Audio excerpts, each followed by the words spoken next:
Recently, a developer named Peter Levels came into the spotlight for his rather unorthodox way of building applications. He owns the popular websites remoteok.com, photoai.com, and nomads.com, previously Nomad Lists, as well as a handful of others. He says that he built and maintains all of these through single index.php files. So I figured I'd try and do the same, and this is what I made. It's a directory site to find coffee shops around my city. So we have a bunch of them on the front page here, and I can click on a particular one and get details about it. We can see an image, a name, some review, different menu items, and a list of comments, as well as a section down here to leave a comment on a particular shop. As well as being able to display the coffee shops and be able to search through them depending on the types of drinks or food items you want. There's also an admin panel that I can log into in order to maintain the data associated with this application. So we have a list of coffee shops. I can edit their details. I can add a new one if I want to, or I can delete any of these in the list. So that's the app that I created, all in a single index.php file. In the rest of this video, I'm going to show you how I built this step by step, and we can see what it's like to build an application this way. Now, normally, if I was working in PHP, I'd reach for something like Laravel, Symfony components, or even WordPress, but not for this. For this, we are going pure vanilla PHP. No frameworks, no dependencies, no libraries. Let's dive in. So I've set up my environment. I have a single index.php file here, and then I have a local site running that PHP file over here. Behind the scenes, this is running from a Docker Compose cluster. We don't really need to worry about that, just suffice to say that I have access to both a database as well as PHP. So in my index.php file right now, we're just echoing out hello world. Let's go ahead and get rid of this and think about what we need first to start our application. We have a database, and let's say we have a table and some structure already set up to store our data. So let's start first with getting a database connection. All right, so we're just using MySQL Connect, and if we get an error, we will die at the script here with a connection failure message. We need some credentials to put in this function, and instead of hard coding them here, I'm actually going to define a list of constants at the top of our script. Now remember, this is a single index.php file. We're not using anything like env variables. All right, we have our constants. Let's go ahead and add them into our function arguments. All right, I'm gonna actually zoom out of this one click. Okay, that might be a bit better to see everything. All right, now that we have our database connection, we need to actually get our data out of it. So let's create a variable called coffee shops, and it's going to be all of the rows in a shops table. So MySQL fetch all, and it's a query, select star from shops, and we're getting back an associated array from that query. And now we need to display that out on our browser. So let's go ahead down here, and we're actually going to end the MySQL script, and we're going to start our HTML document. We'll include a nice header, and the style sheet that I have associated with this styles.css, is associated with a Tailwind style sheet. Let's go ahead and start with our body class, and then we add in a grid of shop elements. So we have our PHP for each loop here for each coffee shops as shop, and then we go through each of them and just list out some details about them. So let's go ahead and see what this looks like on our actual browser. If we go ahead and refresh, we see nothing. We don't have any data associated with our shops yet. So we need an area to put data in. Now we could do this the hacky way and just go into the database and manually input our data, but that's not fun. I want to have an admin panel that has a login screen and allows me to edit or add the data in a more user-friendly way. So let's go ahead and see what we need to do for that next. We'll go back to the top of our script here, and let's think about what it's going to take to display an admin panel. So we can use the server object request URI property. Server arrays request URI property in order to get the path that the user is on. So I can use this and if statements as kind of like a rudimentary router and change the content or the functionality depending on the route that the user's on. So let's go ahead and stay on this admin route here and create a page that has content for an administrator. So let's go back into our body class here. We can add a PHP if statement. If the request URI that we are on is admin, then we need to display some other kind of markup. Else, we're going to display the markup that we have here originally. And we will run an end if statement here. So now if we refresh this, we don't see anything because we have no markup in our admin panel. But if I add in some basic markup, Now if I go ahead and refresh, I see welcome to the admin panel. You can manage your coffee shops here. And if I go back to our root page, that is gone because it is now rendering out what's in the else statement here. So let's continue working on the admin panel. We need a table that has all of the data associated with the coffee shop website and a button or some other way of getting us to a different page that allows us to create a new shop. So we'll add a button that goes to this new coffee shop route to add a new coffee shop. And now let's create a table to display the data that we currently have in our database. All right, so we're using the same for each loop since we have that coffee shops object available on this section as well. And now if we go ahead and refresh, we see that we have a table header here, but we have no items because we have nothing in the database. So let's go ahead and click this button, and now we're brought to a different route that we need to accommodate. So let's create another page section in order to display a form that we can create a new coffee shop on. So let's go down to the bottom of this if statement here, and we are going to create an else if we are on this new coffee shop route. Now let's put a form here with all of the elements that we'll need for a particular coffee shop. All right, so we have a header, we have our form that posts to the same route. We're using the ink type multi-part form data because we have an image associated with our coffee shop as well. And then just all of the fields in our database that are named for the columns that are in our database. So what does this look like? It might be pretty plain, but it gets the job done. But right now, there's no functionality associated with this form. I can try to submit it. It's really not going to do anything because we don't have any functionality in our script to handle that request. So let's go up into our PHP at the top, and we're going to need to add a conditional to check for a post as well as the route that we're currently on. So we have this if statement here. If the server request method is post, and if the create coffee shop post attribute is set, then we know that we are trying to save a new coffee shop based on this form. If I just dump out the post object and kill the script here, we can submit this form and we can see if we are indeed getting that data into this particular area of the script. And indeed, we are seeing that we have an array of attributes coming back from our form, which means that we can process the data coming in through this conditional right here. So let's go ahead and do some rudimentary validation on this input. I'm going to create a bunch of temporary variables and then make sure none of those fields are empty. If so, I'm going to set a create coffee shop error variable that I'm going to add back into my markup. So now if that variable is set, we're just going to display a nice little error box with that error in it. Let's create our slug for our name, handle the image that's being uploaded, insert the data into the shop's database, and then finally redirect back to the main admin screen and exit this script. So this way, not only are we redirected back, the execution of the script stops here. In case anything below this exists, we don't want it to run as well. So now let's go ahead and try to submit this form again and see what happens. Okay, so we see that our data has been added in here successfully. Now let's go back to the main screen and we should be able to see that it is on this page. And look, it is. So now we have an admin area where somebody can go to manage the shops associated with this website. But the problem is this is really insecure. You don't want random strangers being able to access your admin panel. We need to hide this behind a login screen. So let's handle that next. We're going to determine if somebody's an admin by using the PHP session driver. So we're just going to start session start at the very top of this script. And right after our definitions, we're going to determine if somebody is an admin in their session by finding out if they have an admin ID set in their session array. So now what I can do is I can use this variable to kind of lock down parts of the application that I don't want non-administrators being in. So whenever this coffee shop is being created, only if a user is an admin, as well as these server request methods and the post object, can this functionality actually be hit. And the same thing goes down here for viewing the actual form. So only if is admin and the request URI is at this new coffee shop, and likewise for the admin page itself. So if is admin and the server request URI is /admin. So now if we go ahead and refresh, we don't see anything. Well, we're still on the same page, right? But the actual items being displayed is the very bottom of our else statement down here.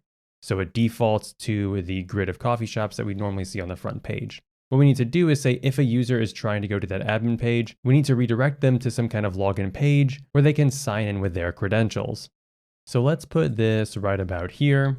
If the user is not an admin and they're trying to go to the admin page, let's bring them to something called a login page. So now if I go ahead and refresh, we see that we were brought from admin to login, but we're still seeing the same items here on the page. We need to add markup for the login page now. So back down to the bottom here, and before our else statement, we'll add an else if statement. So now if somebody is not an admin, but they are going to the login screen, what do we have displayed here? It should be a form to sign into the application's admin panel. All right, let's go ahead and refresh that, and we see our admin login screen asking for an email and a password.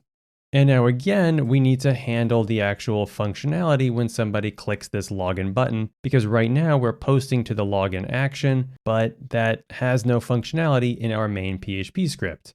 So now back up to the top again, let's add a block to handle that conditional. All right, so if the server request method is post, like we saw last time, but this time, if we are posting to the login route, what do we have to do? Well, first I'm going to grab the user's email and password from the attributes here, and then we need to pass that into some kind of authentication to determine if that credential is correct in the database. So we might do something like this. If admin is equal to authenticate admin, a function that we don't have existing yet, then we set the session's admin ID attribute to the ID of the admin or the user that came out of the database. We redirect them to the admin panel, and we exit the script here. Otherwise, we set a login error that is displayed back on this form. So now we need to create this function, authenticate admin. We'll go down to the bottom of our PHP script, and this is where we'll add some functions. All right, we get the email and password. Now what do? We have to call a database query in order to determine if a user exists in the database. And if so, does the password that they passed in match the hashed password in the database? So using a good old global variable with the DB that we have set in the top scope, we go ahead and we run a query where the email is equal to the email that we pass in. Now, if we actually have a user in the database matching that email, then this should return a user in an array. Otherwise, it should return false. So we can go ahead and check for that, as well as check for the password validity. So if that admin user does exist in the database, and using the password verify function determine if the password that was passed in, as well as the hashed password in the database matches, then we return that admin user. Otherwise, we return false, and the authenticate admin function fails. So let's go ahead and try this in our application. Okay, I'm getting back invalid username or password, and that is a good sign because there is not a user in the database right now with that email address. I have to create one.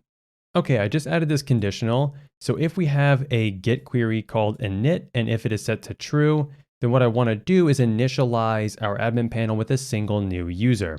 So I'm going to create a hashed password called secret.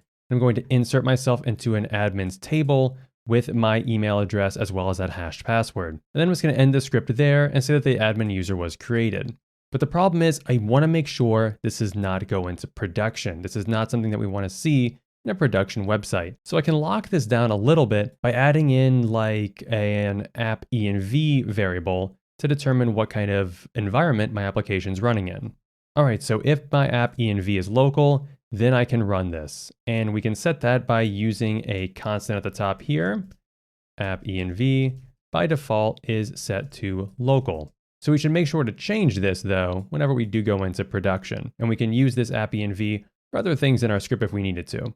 Now let's go ahead and create that fake user. So we go back to the main page and say init equals true. Admin user was created. Now let's go ahead and try to log in with that user. Okay, we were logged in successfully and brought back to the admin panel. Now what I want to make sure though is that I can't go back to the login screen. Here we're seeing our coffee shops, which means that we're going to the very end of our else statements, but I want to be redirected back to the admin screen if I'm actually logged in and trying to go to this login page. So we have this block here that says if I'm not an admin and I'm trying to go to the admin page, I'm redirected to login. Let's go ahead and just add in the opposite of that here. So if I am an admin and I'm trying to go to login, we redirect to the admin page. So now if I go ahead and refresh, I'm brought to the admin screen. All right, so while I'm here, why don't we give these action buttons some actual functionality? Right now, both of these don't work. So let's go ahead and work on the edit one first. So when I click this, I want to be brought back to the same form that I filled out whenever I created a shop, except I want it to be pre-populated with the values given from the database for this particular coffee shop. Now, right now we see that we're passing in an ID of 1. That's the actual ID in the database for this shop. So we can use that to pull the correct information.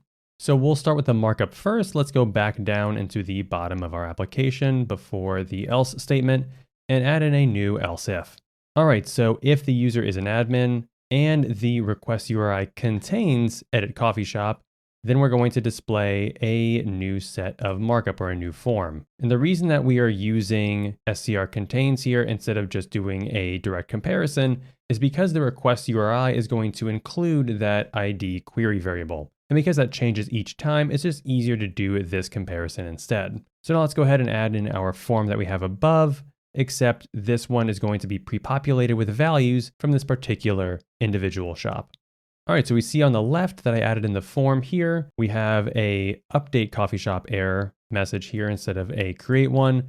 And then all of the fields below have this value associated with them with a shop detail array variable being used to pull in the information for each of the individual components of a shop. Now, if we look on the right in the browser, we're getting an undefined variable error because we've never defined the shop detail in the script above. So let's go ahead and create a new conditional to pull that information out if we are on an individual shop's page.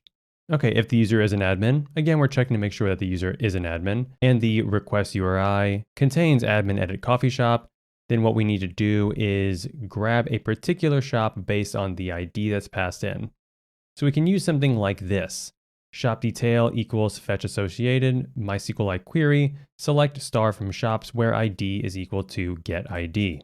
And then if we don't have any shop detail associated with that, then we redirect to the admin page and exit the script here, as that means a shop doesn't exist with that particular ID. But this is a little insecure, this ID here, so what we should do is maybe run some validation before we actually pass that into the MySQL query.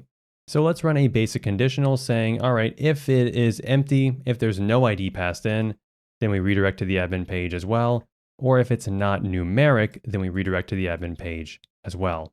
So we're only looking for numeric values for this.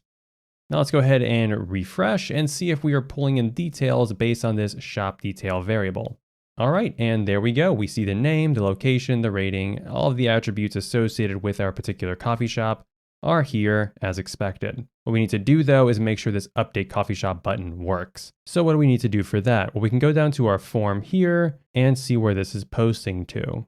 This is posting to edit coffee shop with the ID passed in as the shop details ID. So basically the exact same route that we have on here. So we're going to need to add another conditional at the top to check for that route and that post request. All right, so like all the other routes we have is admin if the request is post, and if is set update coffee shop, which we have as the name of this button here, update coffee shop. What we need to do is basically the same thing that we did for the creation form, except instead of adding a new row in the database, it is going to update the existing row. So we can just copy the exact same validation logic that we had before, except now instead of creating a new row, we need to update the shops table with our new data. So first, let's go ahead and create a query, update shops, set all of the attributes depending on a selection of variables. And then if an image was changed, only then do we add on image to that as well. Then let's go ahead and add the parameters for this query here. So the name, the location, all the attributes that we pass in. Can't forget the ID as well. And then finally run the statement and then redirect to the admin page if that goes through successfully. So let's go ahead and try to make an edit and see if this works right. So instead of 8 to 8, let's say that we are going to be open 8 to 9. Update coffee shop, and let's see if our changes took. And they did. Okay, perfect. So we have edit functionality, we have create functionality. Now we just need to have deletion functionality. So right now, if I click this button, we have a pop-up from the browser that asks if we want to confirm that deletion. And if we hit OK, it should post to a route that just deletes this row from the database and then returns back. But we'll go ahead and click cancel for now because we don't have that functionality added in yet. We can add it below the update conditional though, and say, all right, if the request method is post, and if we have set the post attribute delete coffee shop, then we know we want to delete a particular row in the database. So we're going to grab the ID and validate it like we did before. If it's empty or it's not numeric, let's go ahead and just redirect back to the admin page. Otherwise, we have to delete the row from the database and continue on. So a pretty straightforward query, delete from shops where ID is equal to the ID that we have passed in, and then redirect back to the admin page and exit the script. So now if we go ahead and delete this shop, click OK, we can see that it has been removed successfully from the database. All right, I think all the functionality for our admin panel has been completed. Let's go ahead and focus on the main front end a little bit more. First, let's go ahead and seed the database with some shops that I have from my main site. All right, so I populated this with a list of coffee shops. And what I want to do is have like a filter section at the top here so I can go through some of their attributes and filter them out depending on certain values in the database. So I'm going to go ahead and add the markup for that first. I just want to display it on this front page here. So I'm going to go down to my else block at the bottom. I'm going to add a new section of markup to have a bunch of drop downs here that I can use to filter those values out. All right, so I put in the markup. We can see that here in the browser, we have food available, drink type, and rating. And then clicking the search button, I just wanted to resubmit the exact same request, except have a bunch of query variables at the end of it, depending on what the filters are that people select for this dropdown. So right now we have food available as a yes or no Boolean because that's what it is in the database. And the same with the rating is an integer between 1 and 5. But the drink type is a little different. So I want to go through each of the individual rows in the database, determine what drinks they have available, which is right now just a comma separated list in a text field. And I want to get a unique array of those and populate it in here in this dropdown. And I have that variable already set as unique drink types. So let's go ahead and go to the top and actually create that out. So let's go ahead and just go to the bottom of our PHP script and we can say unique drink types is equal to this right here. So we have array values, array unique, array merge, and array map. So now if we go ahead and refresh, we can see here we have all of the drink types associated with our coffee shops without any duplicate values. Okay, now that I have this set up, I need to actually create the functionality that handles this filtering. So first thing, I want to store the filters as an array. So we have all of our available filters been based on the get request that comes from them. And then I'll create a function. We'll call it get filtered coffee shops. And it's going to apply those filters to a MySQL query to get the coffee shops associated with the particular filters that are active. Okay, so we have our 3 different queries depending on if we have a rating, a drink type, or food available filters set up. Now, how do we use this? Well, we can go back to our coffee shops variable here, and we can modify that down below. So after our function, we can say, all right, coffee shops is equal to, are there any filters available? If so, we run that function and get filtered coffee shops. Otherwise, it just returns that same query as above. So now if we go ahead and apply some of these filters and search, we see that we have 3 results back out of the 9 that we have in the database. One quick thing I want to change though is that we don't see the available filters in these dropdowns as they are active in the query up here. So I've added some conditionals for the filters and selections for the dropdowns depending on if those filters are active. So now if we refresh on the page, we can see that our active filters are pre-populating the dropdowns here. The last thing that I want to focus on is one of these individual pages. So right now, if we go ahead and click on one of these coffee shops, we see we're brought to an individual page for it, but the page that's being displayed is the same as the front one. So we're just hitting this else statement at the bottom. We need one more else if to determine if we are on one of these individual pages and show a different block of markup. All right, so if we have a shop detail variable and if the request URI contains shop, we need to go ahead and display the attribute for a particular coffee shop. If we refresh our browser, we see that we have an undefined variable shop detail on line 382. So we know exactly where this error is occurring. Right here, we don't have this variable available. So let's go ahead and go up to the top in our PHP script and see if we can add a new conditional to make that happen. So like we saw on the admin page, we have a shop detail variable, but it's only available to administrators whenever they're editing a particular coffee shop. I also want to create a separate variable for people who are not admins, who are on one of these individual shop pages, but it's basically going to work the same way, except instead of pulling from the ID, it's going to pull from the slug that is in the URL. So let's go ahead and add a conditional that uses regex to determine if the URL matches a particular pattern of shop and then a variable afterwards. And then we can use the matches variable that has a particular match inside of it to pull out that slug and run a database query on it. All right, so we grab the slug and then the shop detail from a simple query. Now, if we go ahead and refresh the page, we see that we are now presented with an individual page for this particular coffee shop, as well as the details associated with it. Now, we saw in the beginning of the video that I had comments at the bottom here, so let's go ahead and add that functionality as well. And for that, we need a section to display comments, a form, and a way to pull the comments out of the database and add them in. So let's go one by one and add those in real quick. First, we'll start with the markup. So I added a block for the individual comments, as well as a block for the comments form. Now, the block for the comments here is only displayed if shop detail has a comments attribute associated with it, which, because we're pulling straight from the database, it doesn't. So if I refresh the page, we see no comments here, but we do see a leave a comment form at the bottom. Now let's go ahead and add some functionality to actually submit a comment into this. So if we look at the form here, we're posting directly to the same URL up here, except we have comment appended on the end of it. And then in our button submit name, it is comment submitted. So we can use both of those in a conditional toward the top of our PHP file. Okay, if the request method is post and we have that comment submitted post attribute, then let's go ahead and pull out the ID of the shop through the shop detail array and grab the name and body from the post variables. We can go ahead and validate all of these fields. And then if they are present, then we're going to insert into the comments table just the name, body, and the shop ID associated with the particular coffee shop that we're on. And then once that goes through successfully, we're going to just redirect back to the same URL. So let's go ahead and actually try it out. All right, submit. And we don't see anything. That's because we didn't actually append the comments to the shop detail array that we pull in from the individual coffee shop via the database. We need to actually add some functionality to the call that we're using to get our shop details in order to get the comments as well. So first, let's modify this query to pull out any related comments items from the comments table and format them in a way that we can use later on in the PHP script to separate them into an array. All right, so we're using group concat for this with some interesting formatting. And then we need to run a conditional if this does return related comments. We need to pull those out and format them in a way that our PHP script can understand. So if we have comments, we're going to walk through that array of comments and then list out the attributes based on this separator here, and then return back an array of each array of comments based on this separator here. And if we don't have any, we're just going to return back an empty array of comments so we can still use that for each loop. Now, if we go ahead and refresh this page, we see my comment here at the bottom. So just to make sure this is working right, let's go ahead and try to add one more comment. And submit. And we can see my new comment appear as expected.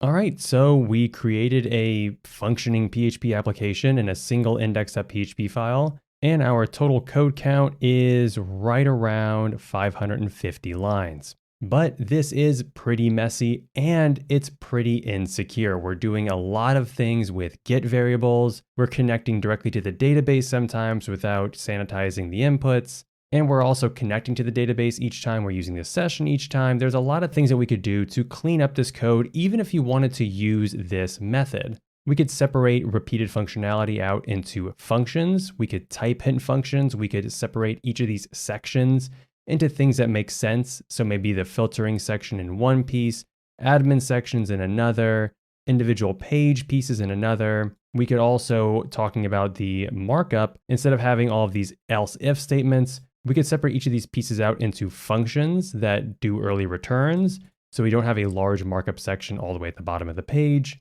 Or we could just split these out and comment them better so that we actually kind of understand what's going on at a quick glimpse of this. I'm going to say something kind of controversial, and this is going against years of learning how to be a better developer. I don't hate this. I look at this code that we wrote, 500 lines of procedural PHP that looks messy, has no type hints, but there's a kind of a beauty to it, as weird as it is to say. I mean, you can look in here, you get everything laid out in front of you in a single file, you understand the flow top to bottom, you can quickly glance at one of these conditionals and understand what is happening inside of this particular block. And then at the bottom, you have all of the markup that actually builds out the website. And so it kind of harkens back to the origins of PHP, what the language actually was built to do. And a lot of languages on the web were built to do is create a way for people to interact with a website, display graphics or show data from a database or have some way of interacting with the web at large. And going back to Peter Levels, a lot of people were critical of the way he created these websites, blatantly saying it was bad code. Now, I'm not here to disagree or agree one way or the other, but I want to offer a different perspective. The metric for good code, in my opinion, how easy is it for someone who's working on a project to quickly get into the code base and understand what's going on? And in all honesty, if you are the sole developer of your projects, if you are the only person who is building and maintaining your code base, does it really matter? Conventions, paradigms, and design patterns exist really to answer the question, how can I make this code easier for newcomers and new teammates to hop in and use it? You can take any project or website or piece of code and give it a convention that's your own design. You can create variables that have emojis for name. You can use the Fibonacci sequence to lay out your comments. At the end of the day, it's about comfort for what is the best for you and your team. Conventions tend to exist to help other developers be onboarded onto your project or help you collaborate in an easier way that everyone can understand what the code is doing at any given point in time. You can hop into a project that uses conventions for a particular language and understand it more easily, better than if you hop into a project that doesn't use any conventions at all. But if you're the sole organizer and maintainer of your project, then it's mostly down to comfort, what you're used to. If you've organically built up a code base over years and years, it doesn't matter how you've organized that code. It is easy for you to navigate and go around, even if it might not look great to a bystander or somebody else coming into your project. It's the same for me if I go to a big city for the first time. I'm overwhelmed and confused by the traffic, the street layouts, the buildings, where everything is set up. But for someone who's spent their entire life living in that particular city, it's second nature to them. They can walk around blindfolded and get where they're needed to go. Now, would you want someone to change their city to cater to the people who are coming into it from the outside? Maybe. But the people who are living inside that day to day, they don't see usually anything wrong with it. They're happy the way that things are. It's comfortable for them and they can get around just as easily. Anyway, I just wanted to end this video with kind of like a reflection point about that, is that looking at code like this, hearing that an application is written in a 10,000 long, one single index.php file, you might think that person is crazy, their code is awful, and you shouldn't be doing this. But the reality is, if it's comfortable for them, if it's comfortable for you, if you're productive building an application like that, if it doesn't do any harm to the environment, if it's secure and works well and provides value, does it matter?